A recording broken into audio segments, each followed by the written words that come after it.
जय श्री हरि विष्णु। राधे राधे एवरीवन। आज हम आपको सुनाने जा रहे हैं निर्जला एकादशी की पौराणिक कथा, जिसे सुनने और समझने मात्र से ही पाप नाश हो जाते हैं।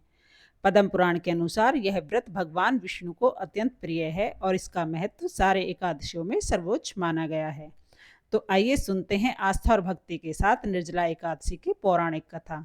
लेकिन कथा सुनते समय हम एक लोटा जल और हाथ में थोड़े से तिल या फूल लेकर कथा सुनते हैं। कथा कभी भी खाली हाथ नहीं सुनी जाती है।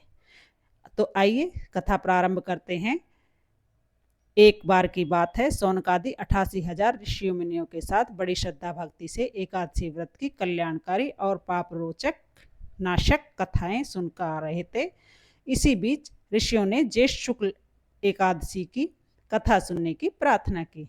तब सूत जी ने कहा महर्षि व्यास से कि एक बार भीमसेन ने कहा था, पितामह, भ्राता युधिष्ठिर, माता कुंती, द्रौपदी, अर्जुन, नकुल और सहदेव आदि एकादशी के दिन व्रत करते हैं और मुझसे भी एकादशी के दिन अन्न खाने को मना करते हैं।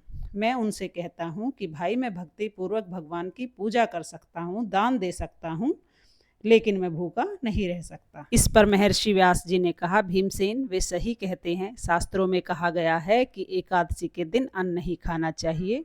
यदि तुम नरक को बुरा और स्वर्ग को अच्छा समझते हो तो प्रत्येक माह की दोनों एकादशियों को अन्न खाया करो। महर्षि व्यास की बात सुनकर भीमसेन ने कहा, हे पितामह, मैं आपसे पहले ही कह चुका हूँ कि एक दिन तो क्या, मैं एक समय भी बिना भोजन के नहीं रह सकता। तो फिर मेरे लिए तो पूरे दिन का उपवास करना संभव ही नहीं है। मेरे पेट में अग्नि का वास है जो ज़्यादा अन्न खाने पर ही शांत होती है। यदि मैं प्रयत्न करूं तो वर्ष में एक एकादशी का व्रत अवश्य कर सकता हूं। अतः आप मुझे कोई ऐसा व्रत बतलाइए जिसके करने से मुझे स्वर्ग की प्राप्ति हो सके।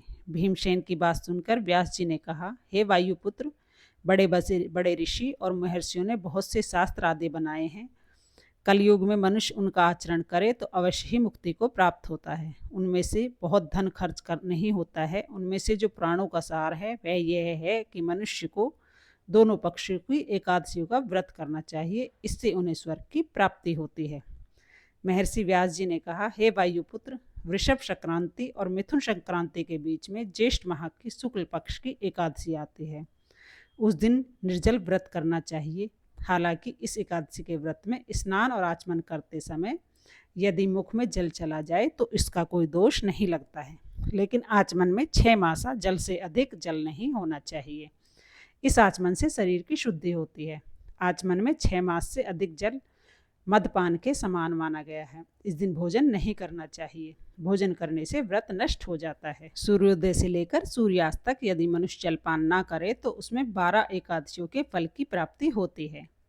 द्वादशी के दिन सूर्योदय से पहले ही उठना चाहिए। उसके बाद किसी ब्राह्मण को भोजन कराना चाहिए। इसके बाद स्वयं भोजन करना चाहिए।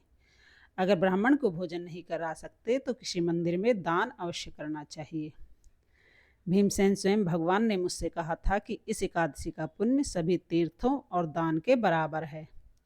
एक दिन निर्जला रहने से मनुष्य पापों से मुक्त हो जाता है और उसे स्वर्ग की प्राप्ति होती है। जो मनुष्य निर्जला एकादशी का व्रत करते हैं उन्हें मृत्यु के समय भयानक यमदूत नहीं दिखाई देते हैं, बल्कि भगवान श्री हरि के दूत स्वर्ग से आकर उन्हें पुष्पक विमान पर बैठाकर स्वर्ग को ले जाते हैं। संसार में सबसे उत्तम निर्जला एकादशी का व्रत है। अतः यत्नपूर्वक इस एकादशी का निर्जल व्रत करना चाहिए। इस दिन ओम नमो भगवते वासुदेवाय इस मंत्र का उच्चारण करना चाहिए। भीम ने बड़े साहस के साथ निर्जला एकादशी का व्रत किया, जिसके परिणाम स्वरूप वह अचेत हो गए तथा पांडवों ने गंगाजल, तुलसी, चरणामृत प्रसाद देकर उनकी मूर्छा दूर की। तभी से वर्ष भर की 24 एकादशियों का पुण्य लाभ देने वाली इस श्रेष्ठ निर्जला एकादशी को भीमसेनी एकादशी या पांडव एकादशी से भी जाना जाता है। अगर आपको यह पावन कथा अच्छी लगी हो तो इसे जरूर लाइक और शेयर करें, ताकि और लोग भी इसका पुण्य लाभ प्राप्त कर सके, और मेरे चैनल को सब्सक्राइब करें।